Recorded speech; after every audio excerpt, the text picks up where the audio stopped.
tous et à toutes, c'est Pronosport du coup. On se retrouve le vendredi 2 janvier pour faire un récap des pronostics que je vous avais proposé hier sur l'analyse des 4 matchs de Première Ligue qui avaient lieu le 1er janvier 2026. Alors, pour faire un compte rendu, ça s'est très mal passé. J'ai proposé 4 pronostics, un pour chaque match hier sur mon Instagram. Et pas grand chose, vraiment pas grand chose sont passés. J'ai pas mal de croix rouges, de paris perdus. Très bonne surprise, là on le voit sur les 4 matchs qui sont là. Il y a eu des 0-0 de partout, quasiment que des nuls sur les 4 matchs de Première Ligue, dont 3 sans but. Alors pourtant c'était quand même les 3 que je voyais avec le plus de buts. Crystal Palace Fulham, j'avais donné 4 paris je crois dessus, des équipes marques et le over. J'avais vu Jiménez buteur, le 0,5 de Fulham. C'est le seul pari qui est passé, le 0,5 de Fulham. Jiménez n'a pas marqué et sa note de 6,9 n'a pas aidé non plus. On est sur un très mauvais début pour 2026. Là, Liverpool-Leeds, il y a eu 0-0. D'après ce que j'ai vu, Leeds a eu quand même une très bonne défense face aux Reds. Donc, malheureusement, il faut prendre la défaite. On n'a pas le choix d'accepter. City, il y a eu rien du tout non plus. 0-0 score de fin avec des stats quand même qui étaient pourtant en leur faveur. On le voit, pas vraiment en première mi-temps, mais en deuxième, ils avaient quand même une grosse expected goal, une possession de balle bien élevée, des tirs, mais pas grand chose ont joué, surtout qu'il y a eu un but annulé pour Bernardo Silva dès la 7ème. Mais bon, disons que c'est comme ça qu'il faut prendre de toute façon. Hein, je veux dire, on perd, c'est pas grave, c'est pas la fin non plus. Donc bon, sur un récap, on a fait je crois qu'un seul juste, c'était le Fulham en 0,5 sur tous les paris que je vous avais proposés. Donc bon, pas le choix de faire ainsi. Pour aujourd'hui, comme ça on passe directement au vif du sujet, ce qui nous intéresse. 3 matchs de ce que j'ai vu aujourd'hui. On a le Sporting, de la Ligue 1, donc du Portugal, de la Ligue 1 et de la Serie A. Alors, commençons direct par notre chère équipe portugaise du Sporting. Alors, il se déplace à Gil Vicente. On a l'équipe Pro-Blood qui devrait être alignée. Donc plutôt équipe tic avec Suarez devant. Très bon joueur Suarez, quand même, qui marque pas mal. Ça peut être un pari intéressant. Mais pour le moment, je vous donne les paris à la fin de mon analyse. Alors, Sporting, qu'est-ce qu'on a?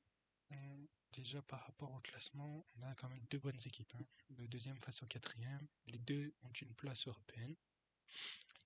Malgré le fait que Gil Vicente est à 1 point devant Braga qui est 5e et qui n'a pas de place du coup qualificative.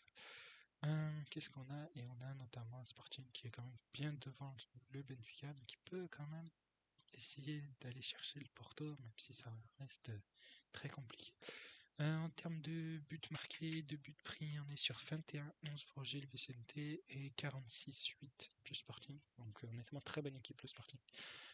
Meilleure attaque quand même, hein, comparé à Porto qui a 35. Donc on est à 11 buts déjà de différence. Et par contre, Porto encaisse 4 buts de moins que le Sporting. 8 buts encaissés sur un championnat portugais, c'est quand même très très bien. Et Gil Vicente à 11, qui est pas mauvais non plus. Donc voilà, on est sur une série sur 16 matchs joués, 13 victoires, 2 nuls, 1 défaite pour le Sporting. Et on a un Gil Vicente qui a 7-6-3. Quand même pas mal de nuls pour une équipe pareille.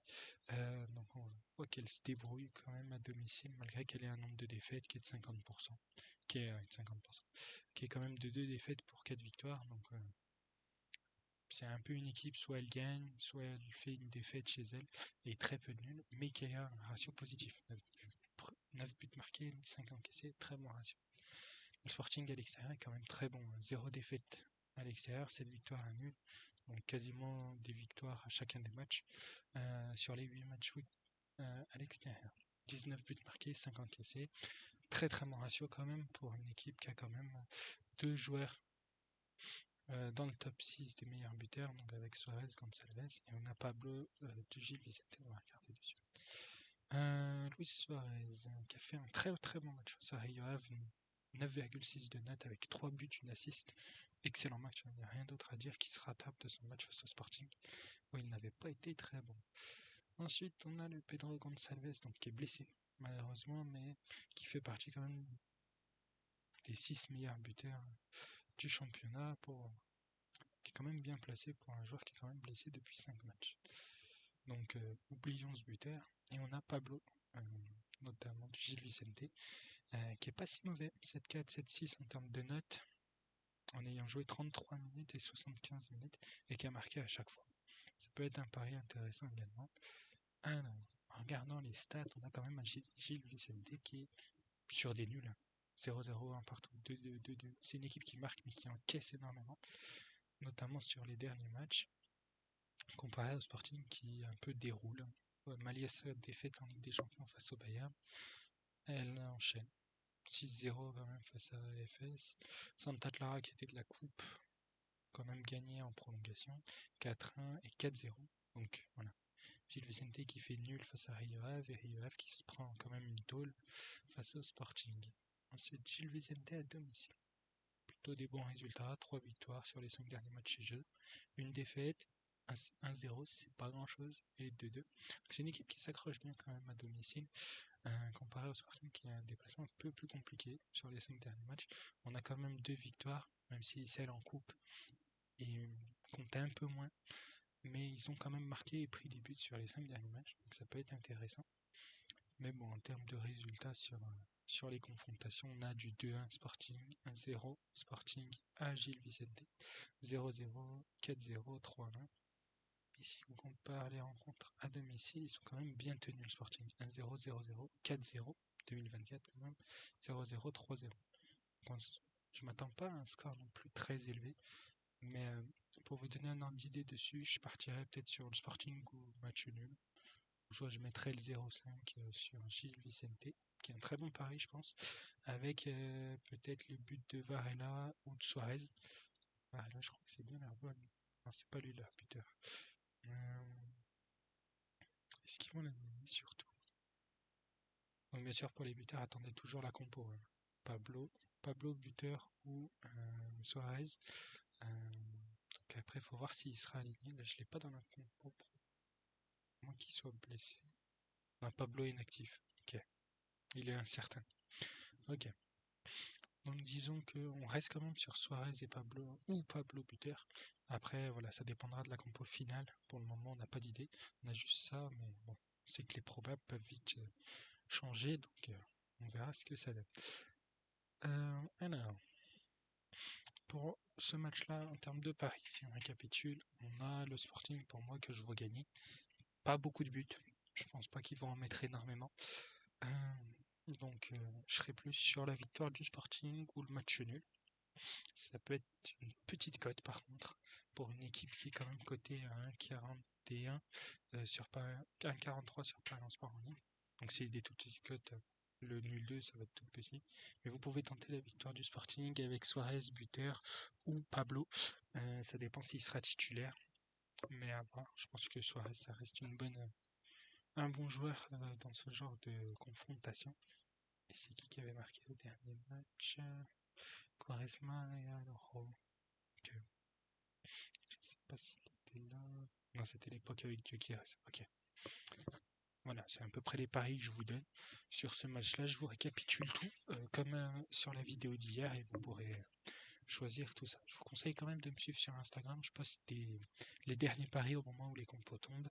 Comme ça vous donne un peu une idée, même si j'ai été très mauvais hier en termes d'analyse. Mais bon, le foot, ça reste aléatoire, bien sûr. Deuxième rencontre Toulouse-Lens. On a quand même deux bonnes équipes. En regardant avant le classement, tout ça, on est quand même sur une équipe de Lens qui est incroyable. 5 victoires sur les 5 derniers matchs. Premier du classement quand même à 1 point devant Paris. Donc là, ça va être le moment où Lens en fait ne doit pas lâcher. Donc l'équipe de Pierre Chaz est très très bonne. Hein. Franchement, en termes de... Je m'attendais pas à les voir à ce niveau-là. En connaissant Pierre Sage et son aventure avec l'OL, ça a été un très bon entraîneur. On se demande pourquoi ils l'ont viré, mais bon. Donc bon, Lens a 12 victoires, 1 nul, 3 défaites, avec 28 buts marqués contre 13 encaissés. Meilleure défense quand même. Je n'en voit pas d'autres. Même Paris encaisse un but de plus que Lens, très bon. Malgré que voilà, l'attaque parisienne, c'est pas la même chose que l'attaque de Lens, même s'ils sont pas mauvais à 28. Comté Toulouse, on est 8ème. Donc place européenne compliquée quand même pour aller chercher Rennes, mais ils peuvent quand même se débrouiller.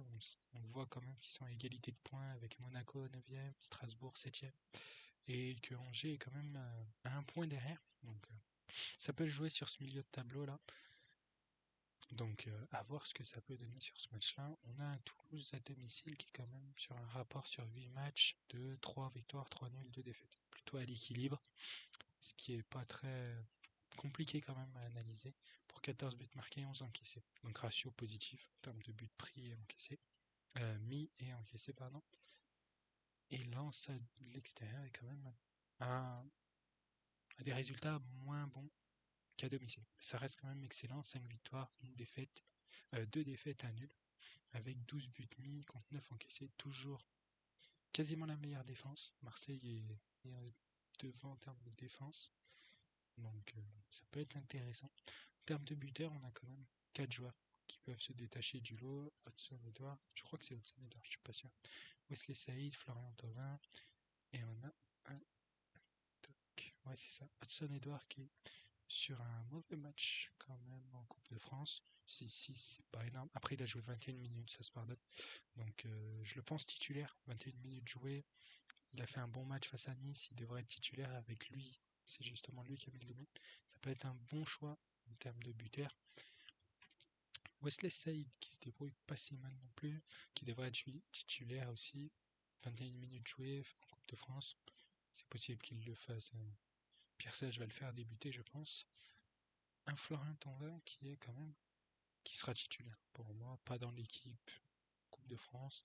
Il devrait l'être notamment pour le match de ce soir. Et on a un attaquant de Toulouse quand même qui se détache du lot, qui est quand même sur 2 bons matchs en termes de notes, 7-1, 8-4 avec un doublé face au Paris FC, et en Coupe de France qui a quand même joué 90 minutes. Donc ça peut jouer la fatigue quand même mais bon, entre les vacances, les choses comme ça, il devrait pas avoir trop de soucis pour jouer ce match-là. Hop, voilà. Et si on se base du coup sur les résultats, c'est ce que je vous montre. On est sur un Lens qui est déjà sur 7 victoires d'affilée. Donc ça c'est quand même des bonnes équipes, hein. Monaco, Strasbourg. Donc voilà, chaque équipe de Ligue 1 se valent, donc c'est plutôt une très bonne chose pour eux. Toulouse, 3 victoires quand même consécutives là, avant de recevoir Lens. Ils font nul face à Marseille aussi. Ça peut être intéressant malgré que leur bilan à domicile sur les 5 derniers matchs pas très très bon non plus. Par rapport au score, je parle surtout 1-0 face à Strasbourg. Ils perdent 1-0 face à Angers, nul, et ils gagnent 4-0 face à Toulouse. Donc ils savent quand même jouer chez eux. Et on a un Lens qui prend quasiment un but à l'extérieur à chaque fois. Donc bon, ça peut être un pari intéressant également. En termes de dernier match, on a un partout, 1-0 Toulouse, 2-0 Lens, 2-1 Lens, 1-0 Lens. En confrontation à domicile, Lens s'est imposé 3 fois, il y a eu 2 nuls. Alors, par rapport aux cotes, Paris en sport en ligne, moi je joue au tabac, donc c'est un peu différent les cotes, mais on va se baser là-dessus.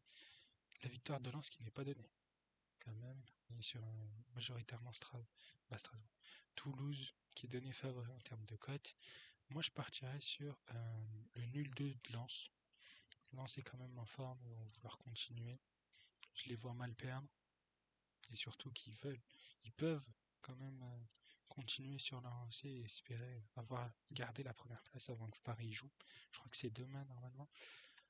Donc je pars sur Lens, nul 2 sur Lens avec le but potentiel de Hudson Edouard. On peut jouer la triple chance, Hudson Edouard, Saïd ou Florian Thauvin buteur. Ou autrement, double chance, je verrai plus Edouard et Saïd buteur. Voilà, à voir, c'est à peu près ce que je vois pour ce match. J'affinerai tout ça moi encore dans l'après-midi. Donc et je vous donnerai les paris finaux sur mon Instagram. Donc là je suis en train de voir aussi pour créer un Telegram, voilà, histoire de varier un peu les réseaux et de partager un peu plus de choses. et de prévention sur notamment le domaine des paris sportifs, qui reste, je vous le dis, voilà, dangereux les jeux de hasard. Il faut quand même être vigilant là-dessus. Donc voilà, ne pas miser des sommes exorbitantes si vous ne pouvez pas vous le permettre. Voilà, faut être prêt à perdre l'argent commis. Voilà. Dernier match que j'ai vu pour aujourd'hui, match de Serie A, 18e journée, Cagliari AC Milan. En termes de stats, d'abord en termes de cote, on est sur Milan qui est quand même donné favori à 1,54. Je trouve ça quand même plutôt haut pour une équipe de Milan qui est deuxième au classement, je crois. Deuxième, voilà, avec 10 victoires, 5 nuls et une défaite pour 27 buts marqués et 13 encaissés. Et Cagliari qui est 14e, qui a pas tant de marge que ça non plus. Il faut pas non plus se laisser avoir. 12 points le 18e de Hellas Vérone, donc ça peut vite changer le bas de tableau. Donc Cagliari c'est 4 victoires, 6 nuls et 7 défaites avec 19 buts marqués et 24 encaissés. Ratio négatif. Mais à domicile ils s'en sortent un peu mieux. Si le ratio reste négatif, 2 victoires, 3 nuls, 3 défaites avec 10 buts marqués et 12 encaissés. C'est une bonne équipe à domicile quand même. Mais Milan s'en sort bien avec 4 victoires, 3 nuls et 12 buts marqués pour 5 encaissés. Chose intéressante, en termes de visuel seulement, on est sur des équipes qui font pas mal de nuls. On le voit 4-3, quand même 4 victoires, 3 nuls à l'extérieur.